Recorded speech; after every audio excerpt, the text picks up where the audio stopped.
First time double act இருந்தது. Double hero subject உங்களுக்கு double action கரெக்டாக நான் சொன்ன கதை ஞாபகம் வச்சிருக்கேன்னா.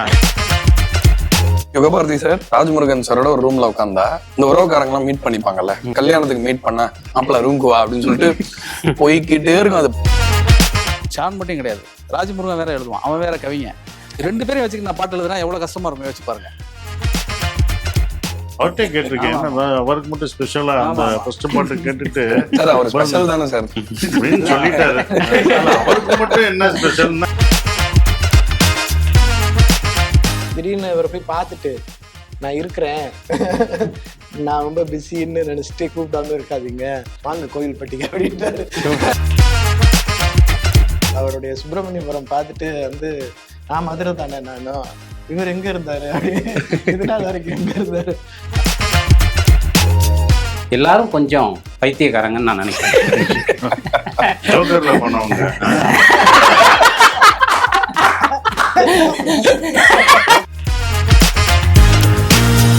Brista Premium Women's Wear. Let your body love it. Hospitality partner Ramada, Chennai Egmore. Sir வணக்கம். வணக்கம் எல்லாருக்கும் வணக்கம். ஸோ வந்து ரொம்ப ரொம்ப மகிழ்ச்சி எல்லாரையும் வந்து ஒன்றா சந்திக்கிறதுல. மயிலாட் பற்றி நிறைய விஷயங்கள் கேட்டு தெரிஞ்சுக்க போகிறோம். அது போக சில ஹிட் காம்பினேஷன்ஸாக இருக்குது. ஸோ அதை பற்றி நம்ம நிறைய விஷயங்கள் டிஸ்கஸ் பண்ண போகிறோம். ஸோ எங்கேருந்து ஆரம்பிக்கலாம் அப்படின்னு தோணுதுன்னா ஜோக்கர்லேருந்து ஆரம்பிக்கலாம் அப்படின்னு நினைக்கிறேன்னா, ஸோ சோமு சார் இருக்கிறனால ஸோ அங்கேருந்து ஸ்டார்ட் பண்ணலாம் அப்படின்றது தான். ஸோ இந்த 4 பேர் சேர்ந்த கதையிலேருந்து ஆரம்பிக்கலாம். ஸோ அதுக்கப்புறம் அப்படியே மயிலாடுக்குள்ளேயும் ட்ராவல் ஆகிடலாம். ஸோ ஜோக்கருக்கான விஷயங்கள்லாம் முடிஞ்ச அப்புறம் ஸ்கிரிப்டாக முடிச்சதுக்கப்புறம் நீங்கள் ஒர்க் பண்ணலான்னு நினச்சிருப்பீங்க. ஏன்னா யுகபாரதி சாருக்கு நீங்கள் எப்படி ஆரம்பத்துலேருந்து ட்ராவல்ன்றது எல்லாருக்கும் தெரியும். பட் அதுக்கு முன்னாடி நீங்கள் சந்தோஷ் சாரோட ஒர்க் பண்ணீங்க. ஸோ முதல் முறையாக ஷான் சாரோட ஒர்க் பண்ணுறீங்க. அப்புறம் சோமு சார் உள்ளே வராருன்ற போது இந்த கூட்டணி எப்படி சேர்ந்துச்சு? ஃபஸ்ட்டு வந்து ஷானுடைய குரலை வந்து நான் கேட்டது வந்து சந்தோஷ் நாராயணன் வீட்டில். அவர் வந்து ஒரு ஆல்பம் ஒன்று பண்ணியிருந்தார், ஒரு இண்டிபெண்ட் ஆல்பம். அதில் வந்து மயக்கிற பூவாசம்னு ஒரு பாட்டு. அந்த பாட்டு மயக்கிற பூவாசம்.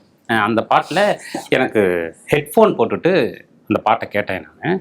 அப்போ அவரோட வாய்ஸ் கேட்கும்போது நிஜமாவே வந்து இந்த கூஸ் பம்ப்ஸ் சொல்லுவாங்களே அந்த ஒரு ஃபீல் வந்து அந்த வாய்ஸில் வந்தது. நான் கொஞ்சம் ரஹேத்துடைய தீவிரமான ஃபேனு. ஒரு வாய்ஸ்னால் அது வந்து நார்மலாக இருக்கிறதோ சாதாரணமாக இருக்கிறதோ அது ரொம்ப ஒழுங்காக இருக்கிறது எனக்கு விருப்பம் இல்லை. அதில் ஏதாவது ஒரு அன்யூஷுவல் தன்மை இருக்கணும், கொஞ்சம் உடஞ்ச தன்மையோ ரொம்ப ஆன்மாலேருந்து வரக்கூடிய விஷயம். அது வந்து ரகேத்திட்ட சூஃபி சிங்கர்ஸ்கிட்ட அதெல்லாம் பார்க்க முடியும். அது வந்து ஷானுடைய வாய்ஸில் இருந்தது. இப்போ கேட்ட உடனே இவர் யார் அப்படிங்கிற ஒரு இன்டென்ஸ் வந்தது. அப்படி தான் ஷான் வந்து அந்த குரல் மூலமாக எனக்கு பழக்கம். குக்கூவில் 2 பாட்டு பாடினார். அதுக்கப்புறம் அப்படியே நாங்கள் ஜோக்கர் ஆரம்பிக்கும் போதே ஷான் தான் மியூசிக் பண்ணணும்னு என்னுடைய விருப்பம். அதை அவர்கிட்ட கேட்டப்போ அவரும் வந்து அதில் ஆரம்பித்த நட்பு இன்னைக்கு வரைக்கும் ரொம்ப அற்புதமான ஒரு ஸ்பேஸில் இருக்குது. ஜோக்கர் ஆரம்பிக்கும் போது பேசினது என்னென்னா, அந்த கண்டென்ட் வந்து ரொம்ப ரூட்டடான ஒரு கண்டென்ட், ஆனால் அதோடைய ஸ்ட்ரக்சர் வந்து ஒரு இன்டர்நேஷ்னலாக இருக்கணும் அப்படின்னு பிளான் பண்ணோம். ஒரு ரூட்டடான மியூசிக்கு, ஆனால் ப்ரெசன்டேஷன் வந்து இன்டர்நேஷ்னலாக இருக்கணும் அப்படின்னு சொல்லிட்டு அதுக்கு வந்து ஷான் பண்ணது வந்து ஒரு பெரிய விஷயம். ஜோக்கரோட இசை வந்து இன்றைக்கும் அந்த படத்துக்கு வந்து ஒரு பெரிய சோல்ஃபுல்லான ஒரு ஸ்பேஸ் கொடுத்துருக்கு. அதுக்குள்ளே சோமு வந்தார். ஸோ இப்போ எங்கள் எல்லாருக்குமே இருக்கிற ஒரு ஒற்றுமை என்னென்னா, நான் யோசிக்கிறது எல்லாரும் கொஞ்சம் பைத்தியக்காரங்கன்னு நான் நினைக்கிறேன்.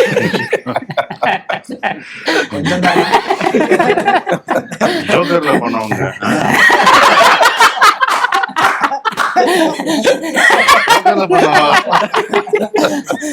அதுதான் வந்து எனக்கு வந்து ஜோக்கருடைய மேபி அதோடைய வெற்றிக்கு கூட காரணம் வந்து அப்படி இருக்கும்னு நினைக்கிறேன். அதாவது எல்லாத்தையுமே வேற மாதிரி பார்க்குற ஒரு பார்வை, சமூகத்தை பற்றி எப்போவுமே யோசிக்கிற ஒரு விஷயம், ஃபிலாசபிக்கலாக பார்க்குறது, ஸ்பிரிச்சுவலாக பார்க்குறது, ரொம்ப பெரிய துயரங்களை எல்லாம் காமெடியாக பார்க்குறது, இப்படி ஆல்டர்னேட்டாக பார்க்குற ஒரு பார்வை இருக்கு இல்லையா, அது ஷானுக்கும் உண்டு, சோமுக்கும் உண்டு. ஸோ அப்படி வந்து அந்த படம் உருவானுச்சு. அதில் நாங்கள் ஃபஸ்ட்டு பண்ண பாட்டு வந்து என்னங்க சார் உங்கள் சட்டம். ஸோ ஒரு அரசியல் பாட்டு, பட் வழக்கமான அரசியல் பாட்டாக இருக்கக்கூடாதுங்கிறது தான் அதோடைய ஸ்பேஸ். என்னென்னா அரசியல் பாட்டுனாலே ஒரு முழக்கம் இருக்கும், ரொம்ப சவுண்டாக இருக்கும். இது அப்படி இருக்கக்கூடாது அப்படின்னு பிளான் பண்ணோம். ஸோ அப்படி ஃபஸ்ட்டு நாங்கள் உட்காந்து பண்ண பாட்டு வந்து என்னங்க சார். அது அந்த பாட்டு தான். அப்போ தான் யுகபாரதி அண்ணன் வந்தார். அவர் வந்து யுகபாரதி அண்ணன் அடிப்படையிலே அவருடைய வாழ்க்கை வந்து அரசியலோட சேர்ந்த ஒரு வாழ்க்கை தான். அப்போ அப்போது என்னங்க சார் சட்டம் வந்து நேரடியாக ஒரு கேள்வி கேட்குற ஒரு விஷயம், ஒரு எளிய மனிதனோட குரல். ஆனால் வழக்கமாக இருக்கக்கூடாது அப்படிங்கும்போது வேறு ஏதாவது பண்ணணும்போது அவர் தான் என்னங்க சார் உங்கள் சட்டம் அப்படிங்கிற ஒரு வார்த்தையை சொன்னது. சொல்லப்போனால் அந்த வார்த்தையிலேருந்து தான் ஜோக்கருக்கான நிறைய விஷயங்கள் வந்து ஃபார்ம் ஆனுச்சு. ஸோ அப்படி எல்லாரும் எல்லாமே ரொம்ப சோல்ஃபுல்லான ஒரு ஸ்பேஸ்க்குள்ளே சேரும்போது அந்த ஆர்ட் எப்படி இருக்குங்கிறதுக்கு எனக்கு பர்சனலாக ஜோக்கர் வந்து ஒரு எக்ஸ்பீரியன்ஸு. அதை இந்த 3 பேரும் தான் கொடுத்தது. Super super. ஸோ ஜோக்கர் சம்மந்தப்பட்டு நீங்கள் இல்லாமல் 3 பேர் பேசுறதுக்கு முன்னாடி ஜோக்கர் படம் பார்த்துட்டு நீங்கள் ராஜமோகன்கிட்ட பேசுனீங்களா சார்? இல்லை, அதுக்கு முன்னாடியே நான் பேசிட்டேன். நீங்கள் வட்டி முதல்ல மானந்தவுடனில் பண்ணீங்கல்ல, அது படிச்சுட்டு ஜூனியர் உடனில் வாரம் வாரம் வர்றதை படிச்சுட்டே நான் அப்பயே நான் அவரை சந்தித்து பேசிட்டேன். ஓகே. எனக்கு ரொம்ப பிடிச்சிருந்தது. படம் பண்ணலான்னு இது பண்ணோம்.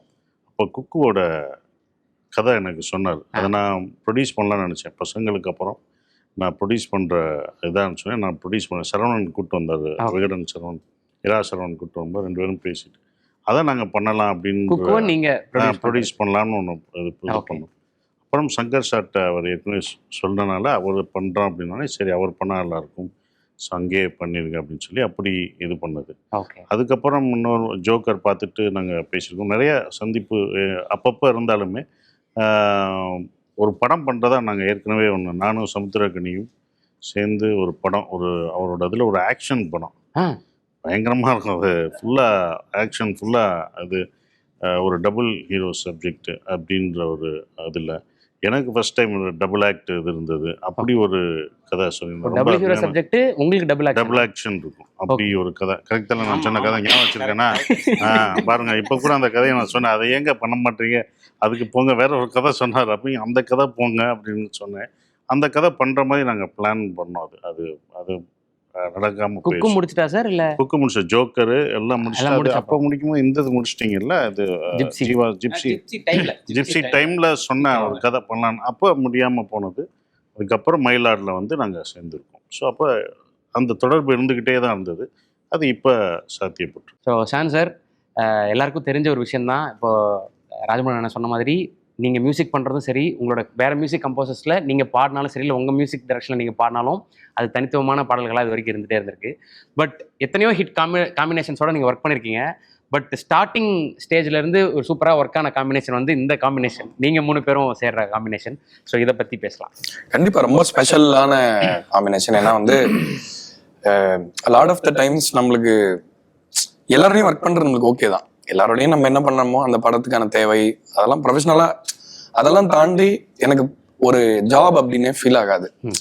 எஸ்பெஷலி யுகபாரதி சார், ராஜ்முருகன் சாரோட ஒரு ரூம்ல உட்காந்தா அந்த எப்பயாவது இந்த உறவுக்காரங்களாம் மீட் பண்ணிப்பாங்கல்ல, மீட் பண்ணிட்டு இந்த கல்யாணத்துக்கு மீட் பண்ண மாப்பிள்ள ரூம்க்கு வா அப்படின்னு சொல்லிட்டு போய்கிட்டே இருக்கும். அது பாட்டு பண்றோம், பாட்டு பண்ணல, அதெல்லாம் தாண்டி ரொம்ப நான் அவர் சொன்னார்ல ஆன்மபூர்வமா ஒன்று ஃபீல் பண்ணேன் அப்படின்னு, அதே தான் நான் அவங்க 2 பேர்ட்டையுமே ஃபீல் பண்ணியிருக்கேன். இப்போ இவரோட வார்த்தை வந்து எப்பயுமே அவர் ஏதாவது எழுதிட்டு போயிடுவார், வச்சுக்கோங்க சார் அப்படின்ட்டு போயிடுவாரு. நைட்டு திரும்ப அவருக்கு வாய்ஸ் நோட் அனுப்புவேன், கால் பண்ணி சொல்லுவேன்.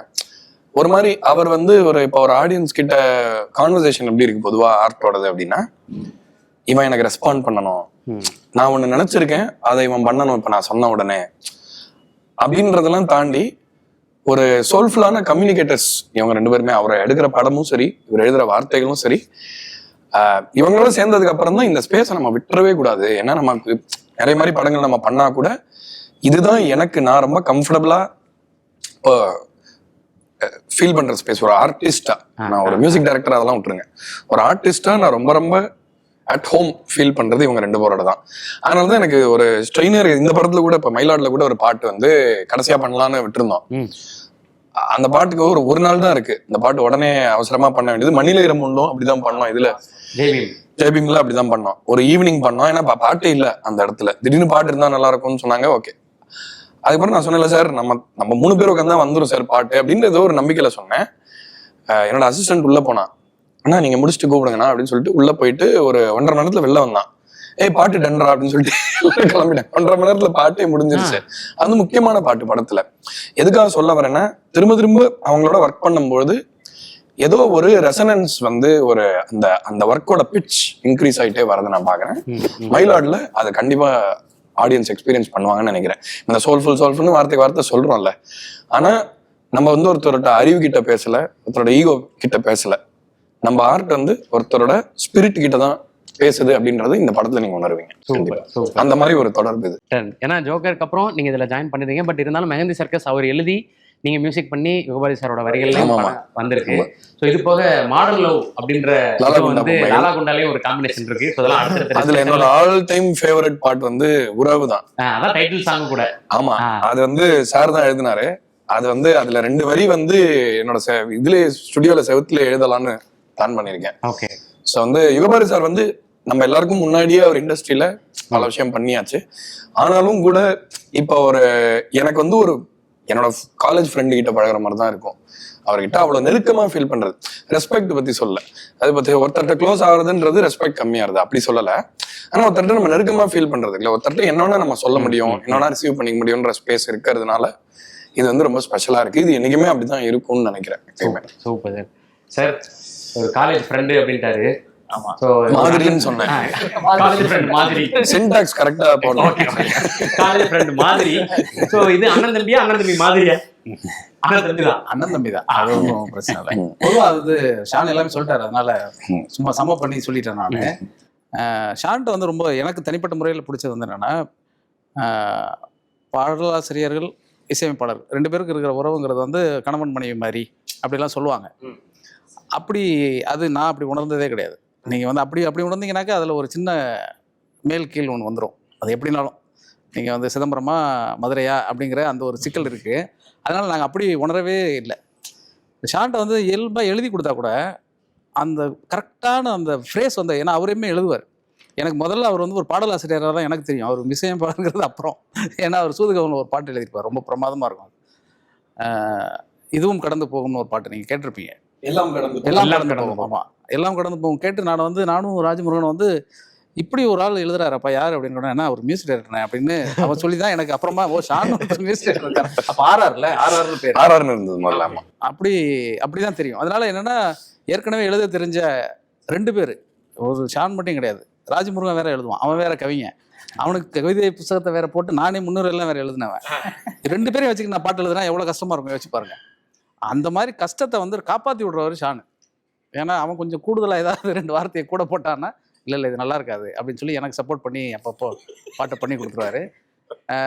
என்னங்க சார் உங்கள் சட்டம் பண்ணும்பொழுது தான் ஆக்சுவலாக என்னென்னா, இப்போ ஒரு சமூகத்து மேலே இருக்கிற கோவம் அப்படின்னா உடனே வந்து இந்த ரவுத்திரம் அப்படிலாம் சொல்லுவாங்கல்ல, அப்படி இருக்கக்கூடாது அப்படின்னாரு.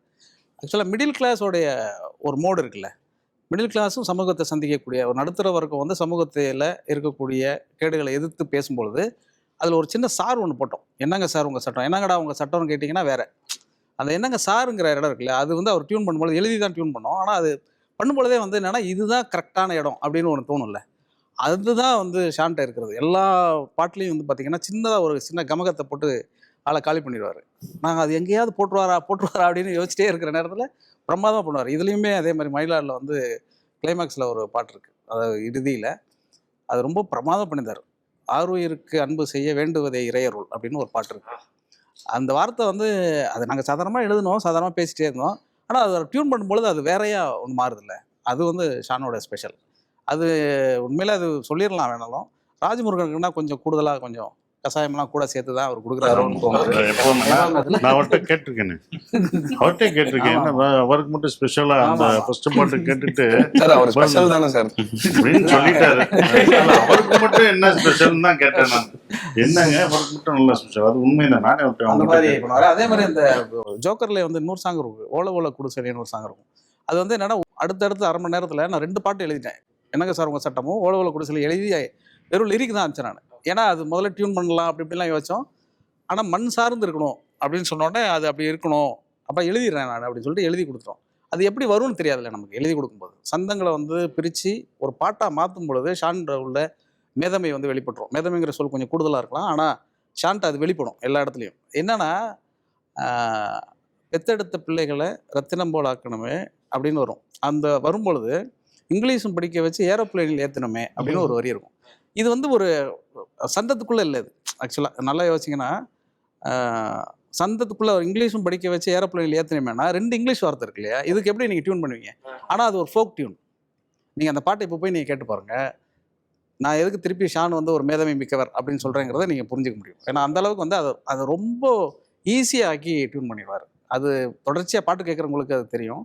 ஷான்ட்ட இருக்கிற ஸ்பெஷல் வந்து அது. அப்புறம் அவர் குரலின் பெருங்காதலன் நான். அதனால் வந்து அது பெருங்காதலன் எவ்வளோ தூரம் இருந்துச்சுன்னா இசைஞானிகிட்ட அவர் கூட்டிகிட்டு போய் பாட வைக்கிற அளவுக்கு எனக்கு வந்து ஒரு வாய்ப்பு கிடைச்சதுங்கிறத ரொம்ப சந்தோஷம். Super super sir, super.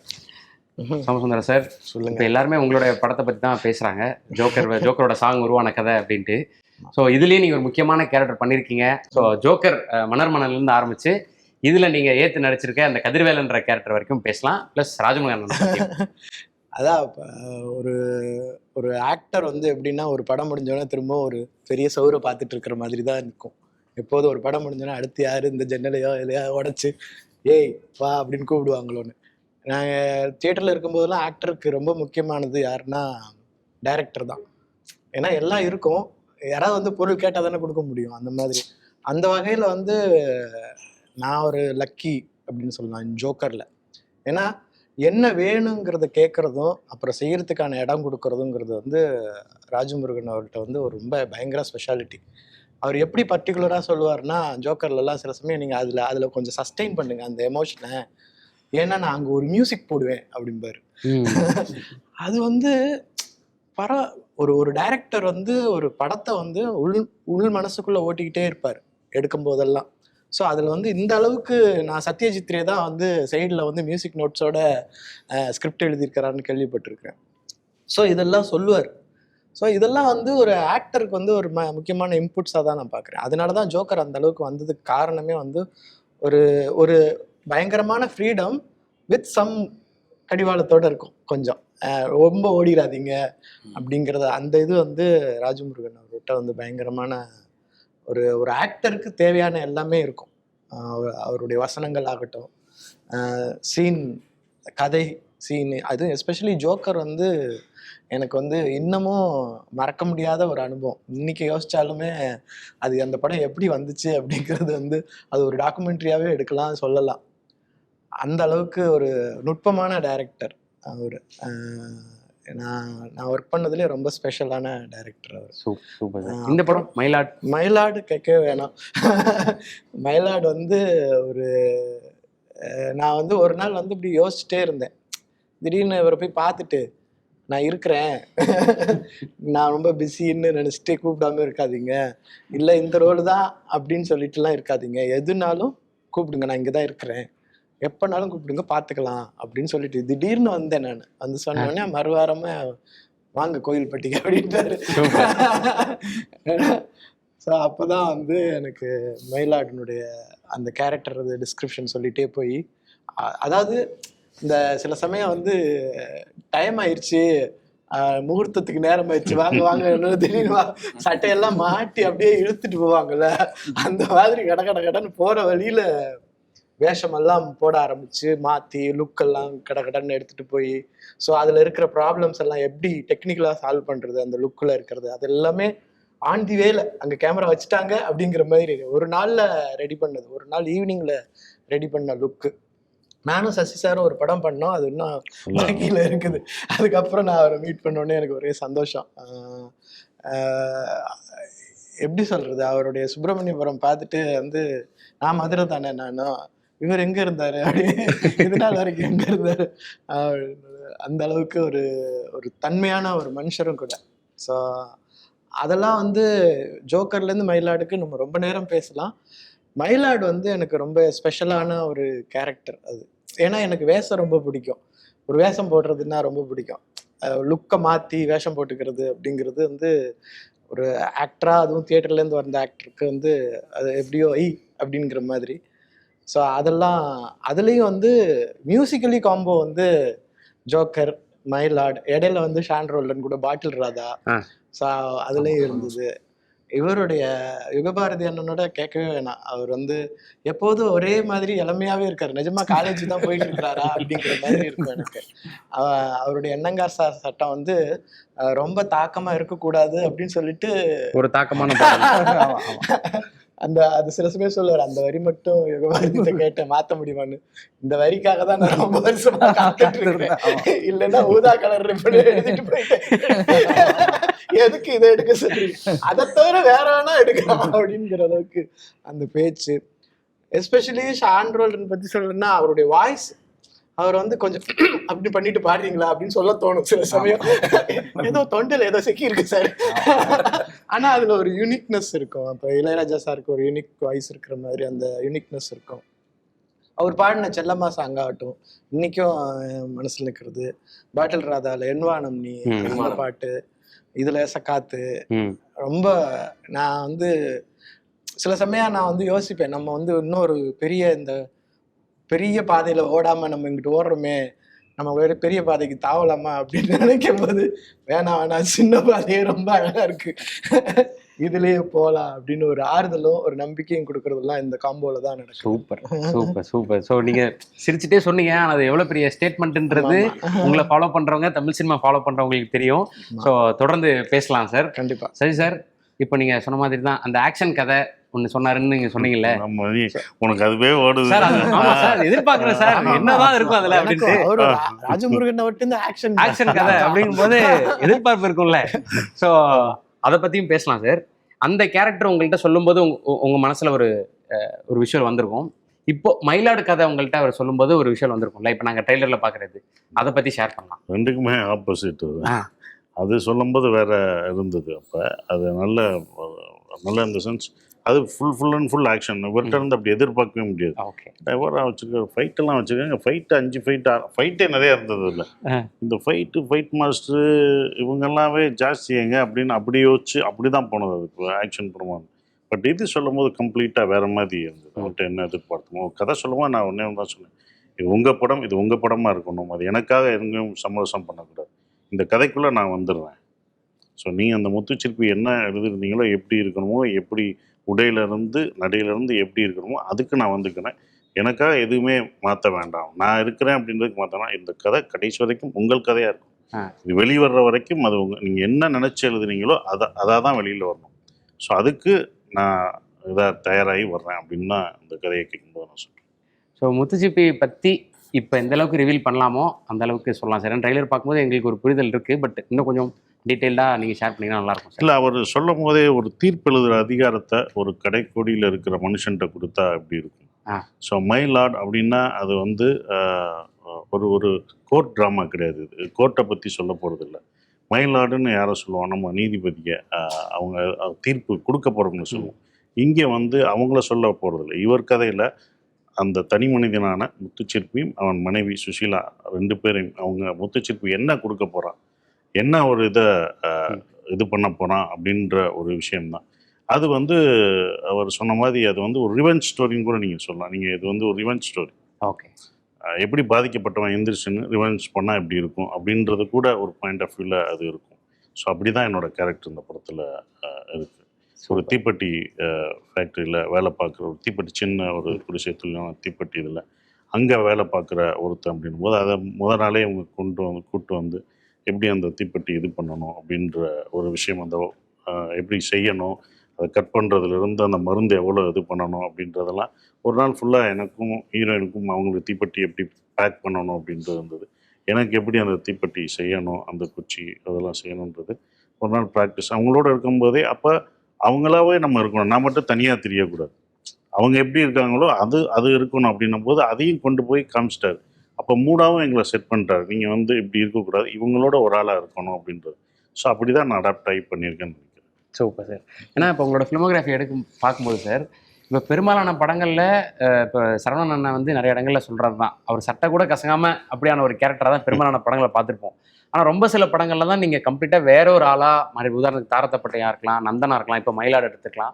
So இப்போ தொடர்ந்து இந்த மாதிரியான கதாபாத்திரங்களில் எடுத்து நடிக்கணுன்றது வந்து நீங்கள் விருப்பப்பட்டு தான் எல்லாமே பண்ணுவீங்க, பட் இருந்தாலும் சேலஞ்சாக எடுத்து பண்ணலாம் அப்படின்ற ஒரு எண்ணம் இருக்கா?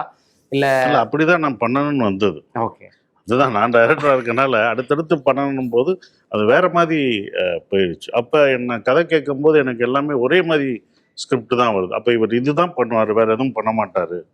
அப்போ இப்படி தான் இந்த இதே ஒரே ஸ்டீரியோ டைப் தான் பண்ணுவார். அப்போ வேறு கேரக்டர்ஸ் பண்ண மாட்டார். அப்போ இவருக்கு நம்ம கரெக்டான ஒரு சட்டையை தச்சு கொண்டு போகணும் அப்படின்னு தான் எல்லாம் வந்தாங்க. அப்போ கதை கேட்குற ஆப்ஷனே எனக்கு இல்லை. எனக்கு ஒரே மாதிரி கதை தான் வரும். இவர்னா இப்படின்னு எல்லாமே ஃபிக்ஸ் பண்ணிட்டாங்க. இவர் இப்படி தான் பார்த்துங்க. அப்போ நம்ம வேற ஒன்றா மாறணும். அதுக்கு நம்ம முயற்சி செய்யணும். அப்போ அதுக்கான கதையே எனக்கு வரல. சொல்லும் போதும் எனக்கே ஃபீல் ஆகும், மறுபடியும் இதே மாதிரி தானா அப்படின்னு எனக்கு ஃபீல் ஆகும். அப்போ எனக்கு ஃபீல் ஆகுதுன்னா ஆடியன்ஸுக்கும் ஃபீல் ஆகும். அப்போ எல்லாருக்கும் அதே ஃபீல் ஆகும். நானும் கதை கேட்கும்போது என்னடா மறுபடியும் வேறு எங்கேயுமே மாற்ற மாட்டேன், இதே மாதிரி தான் இருக்குது அப்படின்னு, இதே செட்டப் தான் இருக்குது அப்படின்னு. அப்போ ஒரே மாதிரி கதைகள் தான் எனக்கு வந்துட்டு இருக்கும்போது அப்போ என்ன ஆகுதுன்னா நான் மாற்றணும்னு ஒரு முயற்சி எடுக்கும்போது அயோத்தி எனக்கு வந்து அயோத்தியில் ஃபைட் இல்லை, சண்டை இல்லை அப்படின்ற ஒரு விஷயம் வந்தபோது அப்போ அயோத்தியை நான் பிடிச்சிக்கிட்டேன். நான் இது கரெக்டாக இருக்கும் நமக்கு. அந்த கடைசி ஆனால் ஹீரோயிசம் இருக்குது, எல்லாமே இருக்கணும். நம்ம தியேட்ரிக்கல் மூமெண்ட்டும் இருக்கணும், எல்லாமே கமர்ஷியலும் இருக்கணும், அது ஒரு கொண்டு போய் சேர்க்குற ஒரு விஷயமும் இருக்கணும் அப்படின்ற ஒரு விஷயம்னால அது கடைசி கிளைமேக்ஸில் தான் அதுதான் ஹீரோயிசம். ஹீரோயிசம்ன்றது அந்த ஒரு வார்த்தை தான் ஹீரோயிசம். நான் சொல்கிறேன் அந்த வார்த்தைகள் வந்த உடனே. ஸோ அப்படி அயோத்தி எடுத்துகிட்டேன். அதுக்கப்புறம் நந்தன். ஸோ அப்போ ஒன்றா நான் பண்ணும்போது முயற்சி பண்ணுவேன். அப்போ இப்போ ஆப்ஷன் எனக்கு வருது. அப்போ கதைகள் கேட்கும்போது வேறு கதைகளாக வருது. மயிலாட் ஒன்று வருது. ஸோ இந்த மாதிரி கதைகளில் நடிப்பேன்ற அவங்களுக்கு ஒரு நம்பிக்கை வந்துருச்சு. அப்போ ஏற்படுத்திட்டேன். அப்போ ஆடியன்ஸும் அதை நம்பாங்க. ஏன்னா ஃபர்ஸ்ட் படத்துல கழுத்து இருக்க மாதிரி காமிச்சிட்டேன். நான் அடி வாங்க முடியாது சார், நீங்கள் அடித்தா ஏற்றுக்க மாட்டாங்கண்ணா. நந்தன் நான் நிறைய அடி வாங்கணும்னு தான் உங்களை அடிக்கலாம் வெளுக்கலாம் அப்படின்ற மாதிரி ஒன்று வந்திருக்கு. ஸோ அப்போ அந்த இமேஜை மாற்றணும். ஃபர்ஸ்ட் படத்துல அப்படி வந்தனால அது அந்த இது இமேஜையும் மாற்ற வேண்டியது இருக்குது. அப்போ எல்லா கரெக்டும் பண்ணலான் இருக்கு. ஸோ அப்படி தான் நான் பார்க்குறேன். Presta Premium Women's Wear. Let your body love it.